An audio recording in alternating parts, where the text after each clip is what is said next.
tabela tenggelam, karena di sini sawah irigasi dengan pengairan tertentu, cara tertentu ya, seperti inilah modelnya.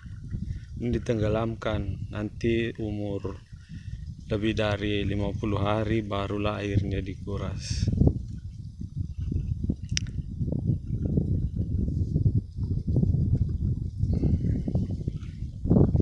Hari ini hari Rabu, Januari tahun 2021. Hari Rabu, mungkin tanggal 6, 5, saya tidak terlalu hafal. Ini benihnya ya. Ini benihnya. Ini masih tabela.